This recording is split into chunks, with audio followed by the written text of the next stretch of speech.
Mtazamaji wa ZMA Online TV, matangazo haya yanakujia tukiwa katika bandari hii ya Malindi hapa Unguja, na tutakuletea matangazo haya ili kufafanua zaidi kuhusiana na kadhia ambayo imetokea ya kuzama kwa MV Jonzani 2 ambapo ilikuwa inatokea Tanga ikiwa imebeba shehena ya mifuko ya saruji pamoja na mabaharia wengine wakiwa ndani ya boti hiyo.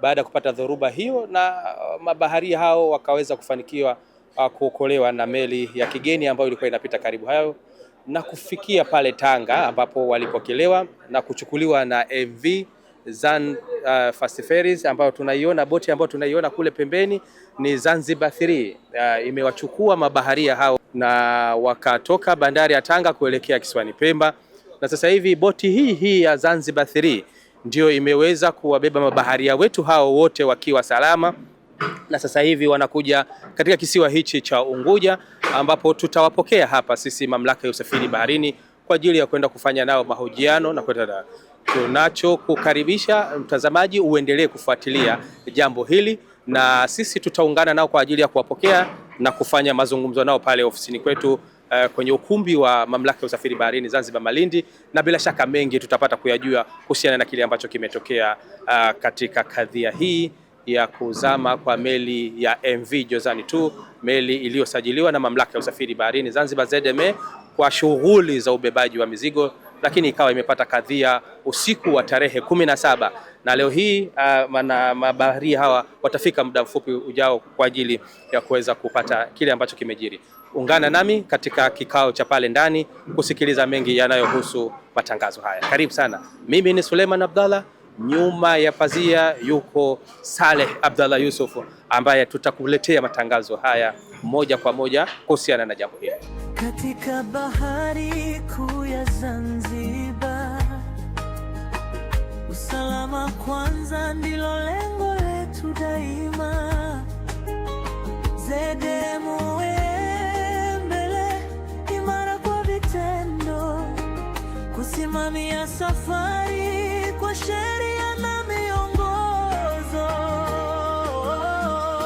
Karibu ZMA, mamlaka ya usafiri baharini. Kwa jina anaitwa Anas Omar, mkuu wa ZMA bandari ya Malindi Safety Officers.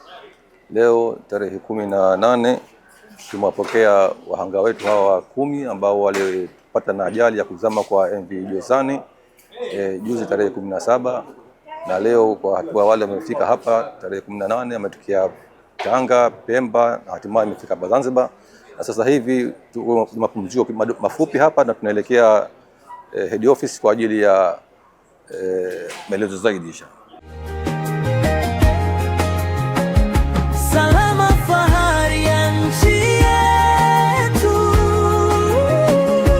ZMA taasisi yenye ufanisi. Life raft ya Portside. Portside, kashusha vizuri. Baadhi ya watu wakaingia kwenye life raft, baadhi ya watu wakajitosa. Kwa uliwaweka katika master station ama master station, okay. Then watu wakaingia kwenye life raft. Yes, huo ndo baadhi ya watu baadhi ya watu wengine wako kwenye life jacket tumevaa, lakini wako in group, wako kwenye vikundi hivi. Kwa majina anaitwa Captain Hamisi Hamisi, ambaye ni mkurugenzi idara ya ulinzi na usalama mamlaka ya usafiri baharini. Tuna meli yetu hii ya Jonzani namba 2 ambayo inamilikiwa na kampuni ya Al Ghubra Marine ya Mkunazini. Tulipata taarifa kwamba ilipata matatizo, na hii meli ilikuwa iko Tanga, ilikuwa imepakia saruji. Kwa bahati katika kupakia saruji imeondoka majira ya saa 1:40 za usiku ikielekea Unguja. Kufika majira ya saa 8 hivi, labda kwenye saa 8 hadi saa 9 meli ilipata matatizo, na matatizo iliyoyapata kule wameondoka vizuri tu, lakini kwa bahati mbaya kufika baharini maeneo karibu ya Nungwi pale, meli ikatokezea dhoruba, yani kukawa hali ya bahari haiko vizuri. Kwa hiyo ina maana meli sasa ikawa badala ya kupata ule mwendo akawa hapati mwendo tena. Kuona hivyo, captain akawakusanya watu wake, chief officer kuwakusanya pale, ikabidi waka abandon the ship, wametoa life raft na ku abandon, na jumla yao crew list ya meli ni 15.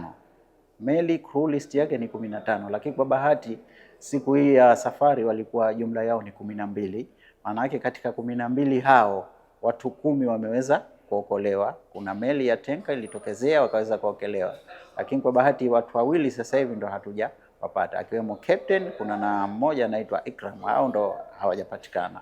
Wito kwa ZMA, kwanza la mwanzo, mabaharia wetu kuzingatia hali ya hewa.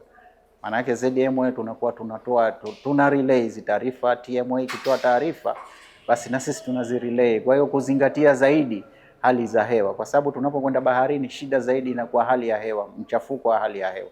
Kwa hiyo tunatoa wito kwa makapten, lakini kwa watumizi wote wanaotumia bahari, si kwa meli tu, bali hata hivi vyombo vidogo vidogo, kuhakikisha kwamba wanafuatilia hizi hali ya hewa. Naitwa Suleiman Rashid Suleiman, ni Chief Officer wa MV Juzan 2. Tulitoka Tanga baada ya kumaliza kupakia mzigo, tulitoka saa 1:40. Kutoka pale tulikuwa tunakuja Zanzibar. Hali ya hewa ilianza kubadilika kuanzia saa 8. Namo saa 9 kasoro hali ilivyokuwa mbaya, nikamshauri mwenzangu tuarifu mabaharia kwa ajili ya kujiandaa kufanya uokozi. Mabaharia wakavaa life jacket na sisi tukavaa life jacket, and then tukafungua life raft na port side au upande wa kushoto. Baadhi ya mabaharia wakaingia kule kwenye life raft na sisi wengine tukatoka, kwa sababu tulikuwa tuna life jacket, tukaingia kwenye maji, tukawa tuko kwenye magrupu. Sababu kulikuwa kuna giza saa 9 alfajiri. Baada ya hapo kufikia saa 4 kasoro tukaona kuna meli inakuja, iko kwa mbali hivi, meli mafuta inaitwa Mutatenka Tom Emma. Tukaanza kuipa ishara ya mkono na kupiga filimbi, tumia zile kwenye life jacket kuna filimbi, tukaanza kupiga filimbi. Then wakafanikiwa kutuona, wakasogea mpaka karibu na sisi tukajivuta, tukasogea mpaka pale karibu na meli. Then wakatupa uokozi wa life ring, wakatuvuta tukaingia mpaka ndani ya meli ile. Baada ya hapo wakaanza kutupa huduma ya kwanza, madawa, chakula na hali nyingine. Baadaye wakatoa taarifa bandari ya Tanga, kwa sababu tushaka karibia. Baada ya hapo ndo tukaona wenzetu wengine hao na wakaokolewa. Kwa jumla tukawa watu 10. Baada ya hapo tukamaliza hilo zoezi la uokozi na nini. Baadaye tukarudi ndani bandarini Tanga. Na sasa hivi nafikiri kuna matukio mengi yatatokea kutokana na hii hali ya hewa ilivyo ya upepo wa kusi. Umeshaanza upepo, mawimbi makubwa. Kwa hiyo nafikiri watu wangejiandaa zaidi kwa ajili ya uokozi wa haraka. Inawezekana kama tungeshauri mamlaka itumie hata helikopta kwa wakati mwingine kwa ajili ya uokozi wa haraka.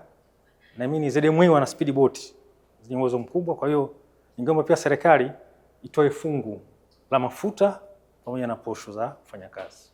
Mimi naitwa Shaib Saidi Mohamed, msimamizi wa kampuni. Baada ya kupata taarifa zile za alfajiri kwenye saa 10:30, nikawasiliana na control tower hapa. Mimi nilipata taarifa ni control tower Zanzibar, kuna chombo chenu chochote kina matatizo? Nikamwambia mimi sina taarifa mpaka sasa hivi. Mbona tumesikia 1 2 3? Nikamwambia basi acha na mimi nifuatilie. Nikajaribu kuwatafuta wenzangu kwa simu wenye chombo, siwapata hata mmoja. Nikarudi kwa control, nikamwambia mimi nimewapigia watu wa melini kisi wapate, inaonyesha kuna tatizo, si kawaida yao. Akaniambia basi acha mimi nawasiliana na watu wa mkoani. Akawasiliana na mkoani, akawaambia na wao wakajaribu kuwatafuta hawajawapata. Basi tunapo tukabidi tufanye taharuku kuwatafuta hao watu wengine. Nikawatafuta watu wa meli nyingine tukawapata. Akaniambia sisi tuliwasiliana time ya dakika ya mwisho kwenye saa 10 hivi alfajiri. Wakatuambia wana tatizo lakini unajaribu kulikabili. Baada hapo hajapata mawasiliano yote mengine.